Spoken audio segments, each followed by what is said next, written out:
दीवार में खिड़की रहती थी। विनोद कुमार शुक्ल का उपन्यास को लेकर के हम साहित्यिक चर्चा करेंगे। और जिस विषय को इस उपन्यास में खास करके पयोद जोशी के द्वारा फेसबुक पर लिखा गया, उससे मैं इतना प्रभावित हुआ कि मुझे ठीक अज्ञे की कविता असाध्य वीणा याद हो आती। पयोद जोशी दीवार में खिड़की रहती ही है की व्याख्या राजनीतिक पदाधिकारियों के द्वारा असहमति के संवाद को लेकर के जिस तरह की व्याख्या की है, और फिर मुझे असाध्य वीणा याद हो आती है इस संदर्भ में कि दीवार में खिड़की रहती है कि भाषा में जादुईता है। जादूता इस अर्थ में है कि आज वर्तमान दौर में संवैधानिक पदों पर बैठे हुए राजनेता जिस तरह से असहमति की स्थिति में संवादहीनता की स्थिति पैदा कर देते हैं या अपने विरोध में कुछ भी सुनना पसंद नहीं करते, ऐसे में दीवार में खिड़की रहती थी मैं 3 स्तर पर व्याख्या की गई। पहली, राजनीतिक सत्ता में असहमति का ये जो दौर उभरा है कि अगर आप लोकतंत्र में विपक्ष का सत्ता से सवाल करने का जो मूल अधिकार मिला हुआ है, अभिव्यक्ति का अधिकार मिला हुआ है, उस पर चोट पहुंच रही है और दीवार में खिड़की रहती है। इस अर्थ में वो महत्वपूर्ण मानते हैं कि पति पत्नी के बीच में भी ऐसी स्थिति आ जाती है, लेकिन यहाँ भाषा का जो जादू है कि सुनने वाला वह नहीं सुनता जो कहने वाला कह रहा है, बल्कि सुनने वाला वह सुनता है बावजूद इसके कि कहने वाला कुछ और कह रहा है, सुनने वाला वही सुनता है जो वो सुनना चाहता है। इस अर्थ में मुझे असाध्य वीणा अज्ञे की लंबी कविता याद आती है। आ गए प्रियंवद केस कंबली गुफा गए, वो वीणा जो राजा के दरबार में कई अब तक कलावंत आए और वीणा को नहीं बजा सके, इसलिए वो असाध्य वीणा कहलाने लगी। असाध्य, साधे नहीं जा सकी। और जब वो सदी आ गए प्रियंवद केस कंबली, प्रियंवद के द्वारा साधी गई, तो कहते हैं कि प्रियंवद ने सिर्फ प्रणाम किया, नमस्कार किया और उसे तदाकार किया और वो बज उठी। वीणा के तार पर हाथ नहीं रखा, फिर भी बज उठी और बजी तो ऐसी बजी कि राजा ने वही सुना जो अपनी मन स्थिति थी, प्रजा ने अपनी मन स्थिति के अनुसार सुना। राजा की रानी सुन रही है, समझ रही है कि जैसे वो निर्भर हो गई।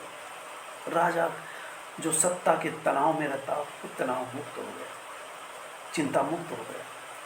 प्रजा को जो चाहिए खान पीन भूख से मुक्ति, वो मिलती हुई नजर आती है।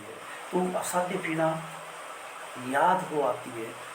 तो चलिए पयोद जोशी इस उपन्यास की जो व्याख्या करते हैं, उसका राजनीतिक परिप्रेक्ष्य भले छूट जाए, लेकिन दाम्पत्य जीवन में, परिवार में खटास जो पैदा हो जाती पति पत्नी के बीच में, इस अर्थ में असाध्य वीणा एक दार्शनिक कविता हो सकती है। लेकिन इस उपन्यास के अंदर पति पत्नी के बीच में एक अच्छा सा संवाद हुआ है। उस संवाद को मैं सुनाऊंगा। पत्नी और रघुवर प्रसाद दोनों जो संवाद करते हैं, उसे मैं असहमति में किस तरह से सहमति और स्वीकार के स्वर सुनाई पड़ते हैं। आप देखिए, मैं पहले पयोद जोशी ने जो लिखा है कि समकालीन राजनीति की भाषा जिस तरह की हो गई, जिसमें असहमति कतई स्वीकार नहीं। दूसरी तरफ उपन्यास में मध्यम वर्गीय परिवार और दाम्पत्य जीवन उभर करके आता है। दाम्पत्य जीवन है खिड़की के भीतर और खिड़की के बाहर है प्रकृति की बाहों में प्रेम और सामाजिक संबंध। और तीसरा राजनीतिक स्वरूप। राजनीति में सहज सरल बातों को भी किस तरह से गंभीर बना दिया जाता है, पेचीदा और कठिन बना दिया जाता है, वो संवादहीनता पैदा कर दी जाती है। विरोधी को हर तरह से विरोधी नहीं, देश विरोधी घोषित करने का चलन जो इधर एक दशक में चला है, ये व्याख्या मुझे इसलिए भी पसंद आई कि आज की राजनीति पर ये उपन्यास बहुत पहले लिखा जा चुका है। उपन्यास लगभग 243 पृष्ठ का है और कहते हैं कि जब इसको पढ़ने लगते हैं तो एक ही बैठक में, यानी जब तक ये पूरा नहीं होता पाठक इसको पढ़ना नहीं छोड़ता। यानी भाषा का जादू पाठक के सिर पर चढ़ कर के बोलता है। तो भाषा का जादू किस तरह से है, इस पर हम आएंगे। और राजनीतिक बात जो ये है कि राजनीति में सामान्य बात हो सकती है, सहज सरल बात हो सकती है, पर नहीं करेंगे, उसको गंभीर बना देंगे, पेचीदा और कठिन बना देंगे, इस तरह से विवादास्पद बना देंगे कि विपक्ष को जैसे देशद्रोही, देश विरोधी घोषित करने की परंपरा चल रही है। मीडिया सवाल नहीं कर सकता और सवाल नहीं करने वाला मीडिया गोदी मीडिया होकर के रह गया है, इस तरह की सत्ता है। और इसी बात को लेकर के वो याद करते हैं जुर्गेन हेबरमास। जुर्गेन हेबरमास को इसलिए याद किया कि पब्लिक स्पीयर में सांकेतिक भाषा, संवाद के लिए जो भाषा होती है, कि संवाद में तार्किकता हो और तार्किक निष्कर्ष तक पहुंचने के लिए भाषा का प्रयोग किया जाना चाहिए। दूसरे शब्दों में कहें कि असहमतियों को भी सुनने, समझने और समझाने की जगह बची रहनी चाहिए। जुर्गेन हेबरमास की थीसिस का निष्कर्ष देते हुए पयोद जोशी ने लिखा है कि दीवार में भाषा, दीवार में खिड़की रहती थी कि भाषा असहमतियां सहमतियों में बदल जाया करती। आज की राजनीति की ये खूबी नहीं है, इसके विपरीत चल रही है। जबकि लोकतंत्र की ताकत होती है असहमति में सहमति कैसे,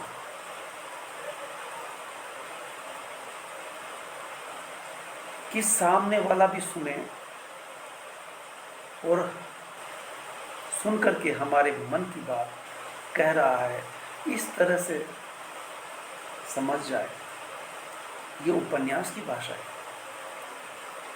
और इसी संदर्भ में चलिए उदाहरण देखिए। उदाहरण बतना कितना शानदार सटीक है कि इस तरह की भाषा और इस तरह के संवाद इधर ये उपन्यास बेशक बहुत पहले लिखा जा चुका है, लेकिन इस अर्थ में व्याख्या होने के बाद ये आज बड़ा महत्वपूर्ण और उपयोगी है कि जब पति पत्नियों के संबंध में खटास, संवादहीनता है, वैसे ही जैसे आज सत्ता और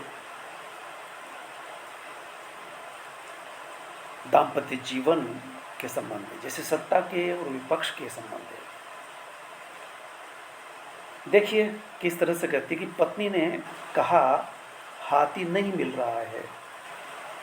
रघुवर प्रसाद ने सुना पत्नी पूछ रही है रिक्शा नहीं मिला। और बोले, मिला था पर पैदल आया, पैसे बच गए। पत्नी ने सुना, घोड़े के पैसे नहीं देने पड़े।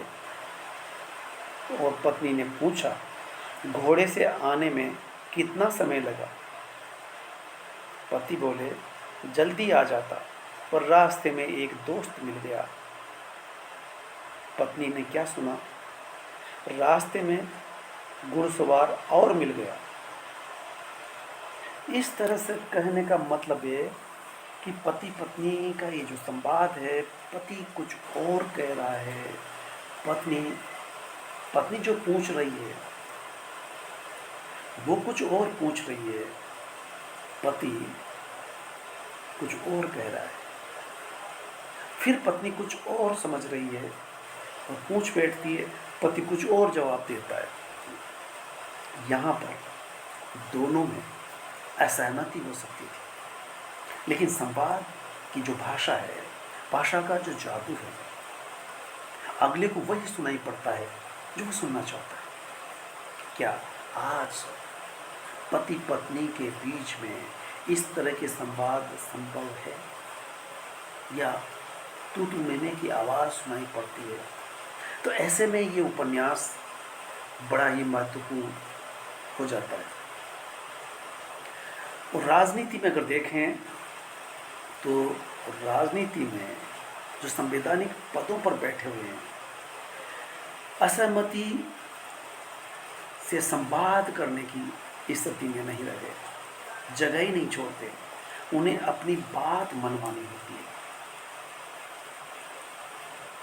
प्रधानमंत्री जो कह देते हैं वो कैबिनेट मान ले, संसद मान ले, न्यायपालिका मान ले, यहाँ तक कि विपक्ष भी मान ले, फिर लोकतंत्र क्या बचा?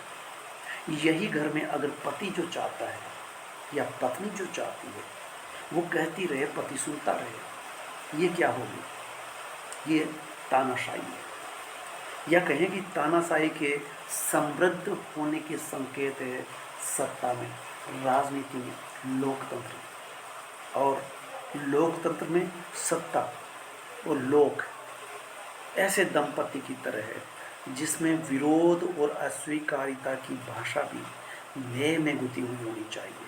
प्रयोद जोशी के शब्द हैं, जिससे गृहस्थ तंत्र के धागे बदले रहते हैं और लोकतंत्र के धागे भी मजबूत हो सकते हैं। इस तरह से फेसबुक पर ये लंबी समीक्षा पढ़ कर के मुझे रहा नहीं गया कि इस पर उन श्रोताओं तक जो YouTube पर सुन लेते हैं या किताब नहीं पढ़ पाते, या दीवार में खिड़की रहती है, संभवतः मैं भी उस उपन्यास को अभी तक नहीं पढ़ सका। लेकिन अगर उस उपन्यास की भाषा ऐसी है तो निश्चित तौर पर उस उपन्यास को पढ़ करके फिर मैं इस उपन्यास पर इस तरह से बात करूँगा। फिलहाल जब फेसबुक पर मुझे ये बातें, ये संवाद सुनाई दिया और प्रयोद जोशी के द्वारा सत्ता का जो चेहरा है, मुखौटा है, उसको भी इसमें लपेट करके जो बात की है, उससे मुझे लगा, और उनके शब्द है कि लोकतंत्र में लोग असहमति रखें तो देशद्रोह नहीं होता, लेकिन इस दौर में ऐसा होने लगा है। और इसी संदर्भ मुझे याद आता है कि प्रोफेसर राम शरण शर्मा प्राचीन इतिहास के बड़े इतिहासकार हैं। शायद उन्होंने भी राजनीति के भक्तों को देख करके कहा था कि ये भक्त उबला हुआ चावल है, जो कतई अपनी समझ नहीं रखते, चिंतन नहीं रखते, अंध भक्ति में इतने अंधे हैं कि वो चावल जो अभी पका नहीं, उबला हुआ चावल जिसकी उम्र ज़्यादा नहीं होती, शाम तक, सुबह तक बासी हो जाता है और सड़ जाएगा। अगर उबाला नहीं गया तो चावल महीनों, वर्षों तक सुरक्षित रहेगा। ये राजनीति में जो भक्त पैदा हुए हैं अभी, उनकी स्थिति है उबले हुए चावल की तरह। प्रोफेसर राम शर्मा शर्मा ने अपने इतिहास में ये भी कहा है कि प्राचीन इतिहास में रामायण और महाभारत महाकाव्य की वास्तविकता अगर देखने लगेंगे तो वो मान्यता त्याज्य, कोई गुंजाइश नहीं। इतिहास लिखते हुए उनको ये एहसास होता है महाकाव्य की कोई सूरत नहीं, लेकिन महाकाव्य जैसी स्थिति अगर देखना चाहते हैं, महाकाव्य इतिहास नहीं है, वो काव्य, वो कवि की कल्पना है। वो कवि कल्पना में लिखने के लिए, कविता लिखने के लिए आजाद है। तो दीवार में खिड़की रहती थी, आज के लोकतंत्र पर न केवल सटीक टिप्पणी है, बल्कि लोकतंत्र में वर्तमान में जो सत्ता पर बैठे हुए हैं, उनकी जो सोच है असहमति को बर्दाश्त न कर पाने की, वही लोक में, परिवार में, पति पत्नी के संबंधों में भी दिखाई पड़ता है। संवादहीनता, दूसरे को न सुनने की। ऐसे में फिर याद आता है कि दीवार में खिड़की रहती थी कि जो संवाद शैली है कि कहने वाला कुछ भी कहे, सुनने वाला वह सुनता है जो वो सुनना चाहता है।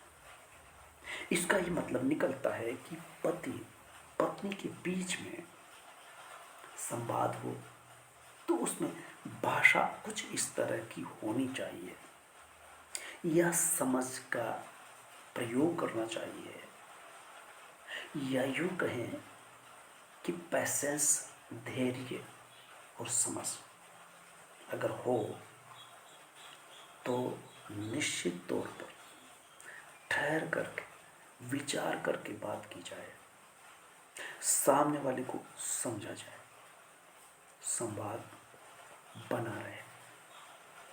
सामने वाला जो सुनना चाहता है, सुनाने वाला वो सुनाता ही नहीं, बल्कि वो जो कहता है बात का बतंगड़ बन जाता है और बात बढ़ती बढ़ती तिनके का पहाड़ बन जाता है। बात का बतंगड़ का मतलब भी यही होता है कि बात कुछ भी नहीं। इसीलिए कहा जाता है कि पति और पत्नी के बीच में सुबह से लेकर शाम तक कितनी ही बार ऐसी सूरतें बनती है कि झगड़े की स्थिति में आ जाते हैं, जबकि उस बात में कोई दम ही नहीं होता। तो ऐसे में अगर संवाद ठीक से किया जाए, समझ के किया जाए, या दीवार में खिड़की रहती थी उपन्यास को पढ़ करके पाठक, खास करके दंपति, उस भाषा से इतनी समझ तो जरूर ईजाद कर सकते हैं, पैदा कर सकते हैं कि सोच समझ के बोला जाए, जिससे कि संवाद बना रहे, सामने वाला सुनना क्या चाहता है। आप वर्षों एक छत के नीचे रहते हैं, हम ये नहीं समझ पाते कि सामने वाला सुनना क्या चाहता है। वो सुनाना जो चाहता है उसको सुना जाना चाहिए, और फिर वह नहीं बोलना चाहिए कि गलत है तो गलत कह दिया जाए, बल्कि गलत है तो भी उस भाषा का इस्तेमाल इस तरह से किया जाए और फिर बना करके बात कही जाए कि सही ये है। तो इस तरह से कह सकते हैं कि दीवार में खिड़की रहती थी का पाठक पठन करने के बाद, और मैं भी पहले पाठ करूँगा, फिर और भी देखेंगे कि इस उपन्यास में ऐसी क्या खासियत है। खासियत तो ये कहते हैं कि चावल हांडी में पका या नहीं, एक चावल देखने से पता चल जाता है। ये तो निश्चित तौर पर सही है कि इनकी भाषा जो सुनना चाहता है व्यक्ति, यहाँ संवादहीनता नहीं आई, संवाद जारी है। वो जो बोल रहा है सुना कुछ और जा रहा है, फिर बोला कुछ और जा रहा है, सुना कुछ और जा रहा है, सुनाया कुछ और जा रहा है। तो इससे जाहिर होती है बात। तो आज इतना ही, धन्यवाद।